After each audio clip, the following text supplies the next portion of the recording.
slow up, no I don't take shit. I got no love for the fakeness. If you wanna play tough and wanna hate this, I'll always show up.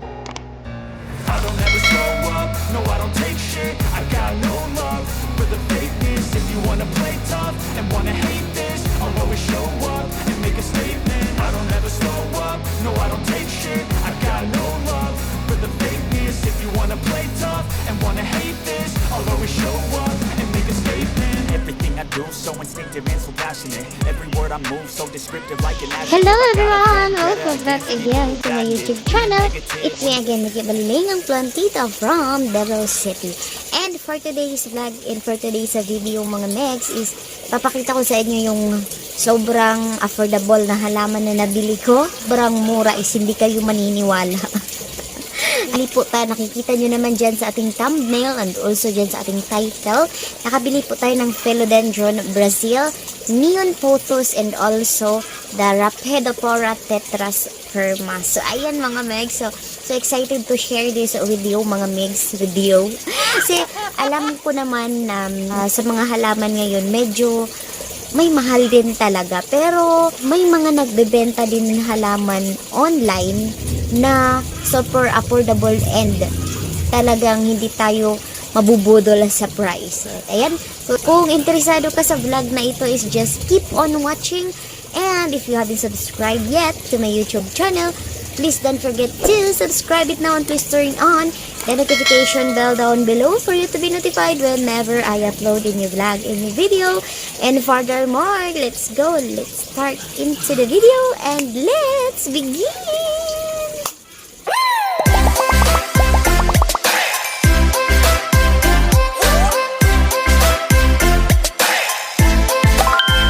Na kasi excited akong i-share sa inyo. Yes, meron akong nabili pero may nabili din ako na medyo napamahal din ako. Kaya kasing i-share ito sa inyo mga megs na tiyagaan po talaga maghanap ng plants online. May nagbibenta po talaga na sobrang affordable price. But if makakakita ka ng maniyan, yun talaga yung gustong-gusto mo pero kulang yung budget mo, try nyo pong maghanap sa Facebook or sa marketplace ng inyong mga cellphone. Meron at meron po talagang nagbebenta ng mga sobrang affordable na plant. Kagaya nga ng nabili ko ngayon and super excited ako to share with you. Uunahin ko na itong si Philodendron Brazil. Yes, this is the very common na plants ngayon mga megs. Pero ayan, ano pa din siya, sobrang sikat pa din ng mga halaman na ito.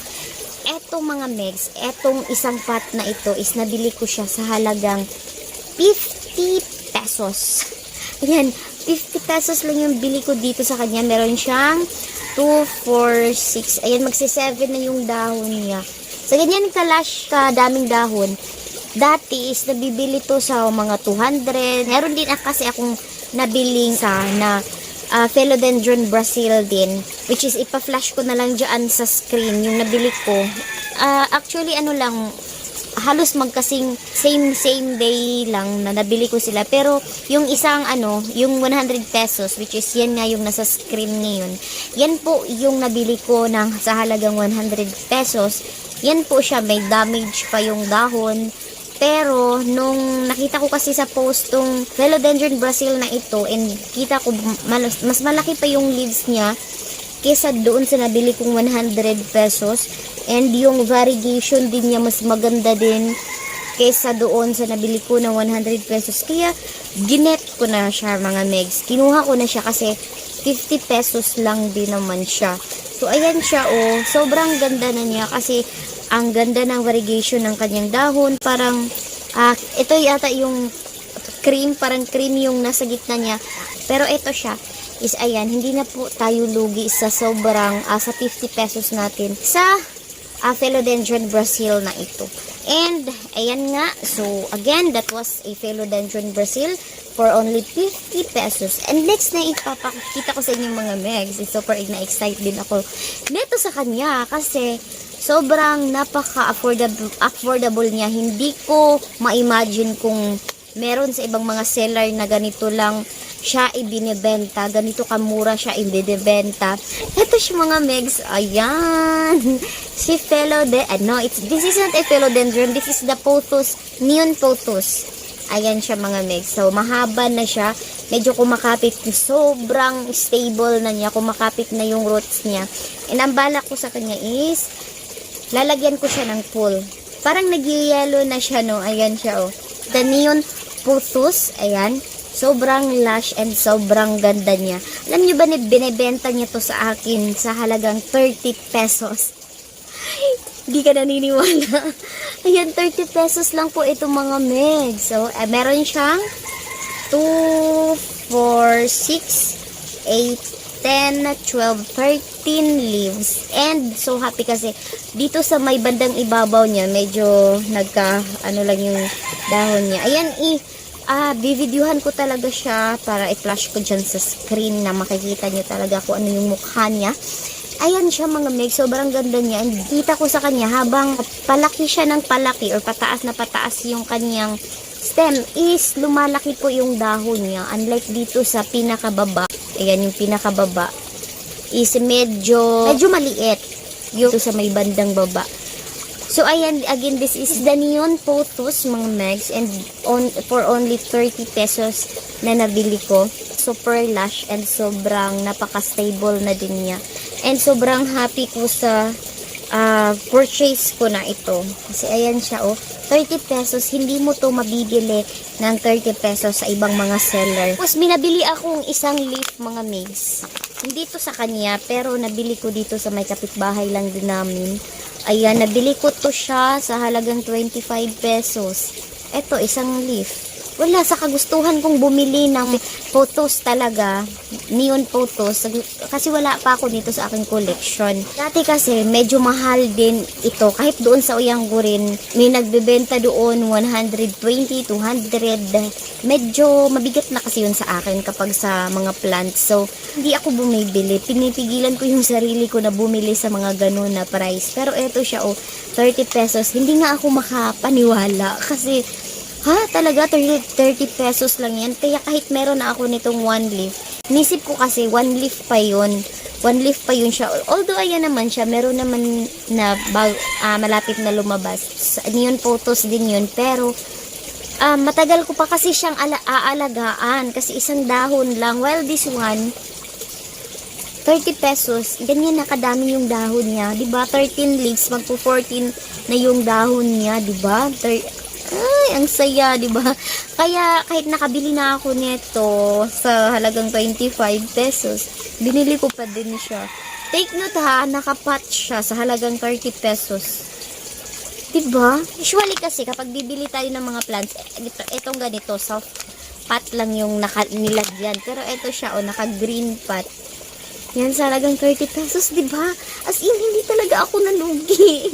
Sobrang ito yung purchase ko na, sobrang ang saya ko sa na-purchase ko na. Hindi ko nga mapigilan yung sarili ko.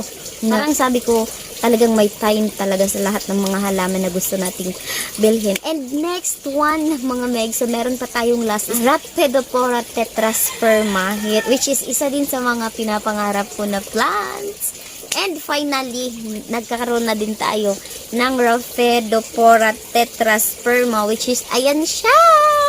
Ayun, ang ganda niya. And may fenestration na din siya. Yun yung isa sa gusto ko sa kanya kasi lumabas na yung fenestration niya. Meron namang mga Rhaphidophora tetrasperma na binebenta. Unang-una, mahal.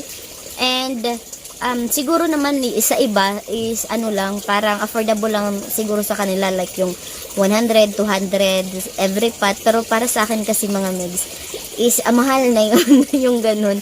Siguro kung 100 pa baba, ayan, okay lang nga. Kahit na 1 leaf nga, kahit na ako na lang yung magpalaki is okay lang po sa akin. Ayan, again, yan po si Rhaphidophora tetrasperma. And alam nyo ba kung magkano ko to nabili? Nabili ko lang siya mga mig sa halagang 50 pesos. Ito si tetrasperma. Meron siyang 4 na dahon. Yes, it's a juvenile. Pero, baby pa siya. Pero meron na siyang mga fenestration. Ayan, and sobrang saya ko dito kasi I think this is the top cut po ni ma'am. Meron pa siyang binibenta noon na rare na syngonium. Hindi ko lang siya naabutan kasi na sold out siya agad. Medyo matagal din kasi siya nag-reply sa message ko. Nakita niya yung message ko, siguro may nag-mine na sa syngonium na yun. Basta ipa-flash ko na lang dyan sa screen mga megs. Yan yung syngonium na yun. And binibenta lang din niya sa halagang 50 pesos.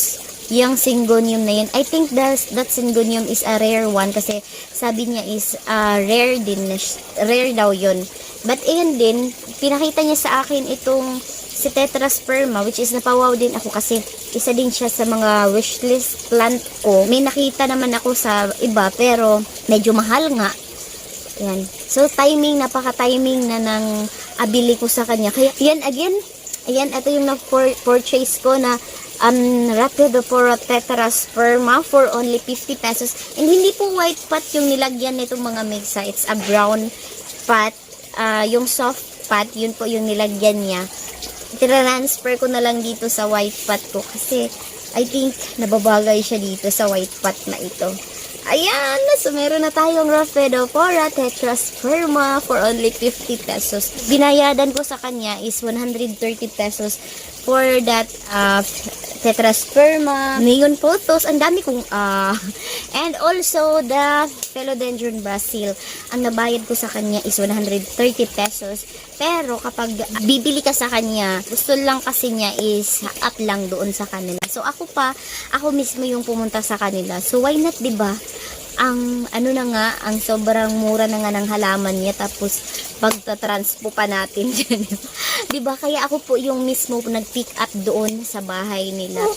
Again, mga megs, is gusto ko lang din sabihin sa inyo na hindi po natin kailangan bumili ng mga mamahaling halaman, lalong-lalo na kapag wala sa ating budget. Ayan. Pero kung may sobra sa budget, kasi ako talaga mga megs, yung mga binibili ko or yung mga pera na binibili ko sa mga halaman ko is kapag may sobrang budget po lang po talaga ako sa aming pang araw-araw. Pero kung wala talaga, yun, wala, hanggang tingin lang tayo, huwag tayong diba? So, dapat is, kung lang yung makakaya natin, is huwag natin biglain or huwag natin tayong sugod ng sugod. Uy, wala pa ako nito, kailangan ko itong bilhin kasi wala pa ako nito. Anyway, mga megs, meron talagang nagbebenta ng mga sobrang affordable na halaman sa ating sa marketplace nga. Kasi online ko siya nabili mga megs by marketplace dito sa Davao City nga. So, ang saya ko kasi nakabili ako ng ganun ka murang halaman. Kahit nga dito sa kapitbahay namin is hindi niya binibenta or hindi nila binibenta yung mga halaman nila na ganun ka mura. Which is, kahit ako din siguro, on my part din siguro, ang ganitong kalash na plant is hindi ko po talaga ibibenta sa halagang 30 pesos. Kasi ayan, neon photos. Hindi siya mabibenta ng 30 pesos, di ba? So, I think siguro pag ako yung nagbebenta nito, ibebenta ko siya sa halagang 150. Ayan, to tell you honestly mga megs, kasi ayan naman siya super lush na niya Kailangan mo lang lagyan ng pool. Ang ganda na nito kapag naka-pool na. So, ito siya is hindi ko pa siya na ripat. Pero bala ko siya i-ripat kasi gusto ko umakyat siya sa pool. And, I think giant siya kapag nilagyan po natin ng pool. Meron naman ako ditong giant pero yung golden photos. But this is not the golden photos. This is the neon photos. Ayan, as I said nga, wala pa nga ako nito sa aking mga collection. Parang nahihilig ako ngayon sa mga neon. Yun ding philodendron neon ko. Sobrang ganda din ako dun. Ewan ko ba kung bakit. Nahihilig lang talaga ako sa mga neon colors ngayon. And so, lang siguro mga next for this vlog. And hindi dito pa din ako sa garden ko. Hindi pa din ako tapos mag-arrange. Kaka-arrange ko lang nung isang araw. Pero, nakita ko, pangit na naman yung arrangement nila. Ayun, isa ba kayo sa mga ganon? Yung, parang, pangit. Tinitingnan niyo yung mga halaman nyo. Pangit yung arrangement. Ma-arrange nga ulit. Parang ganun. Pero last day mo pa in-arrange. Ayan. Parang napapangitan ka na naman sa mga arrangement nila. O, diba? Pero, ayan. So, wala naman tayong ginagawa today. Walang event. Kaya, ayan, nakapag-time tayo to arrange sa ating mga halaman. So, ayun na nga mga Megs. Dito ko natatapusin ang vlog na ito.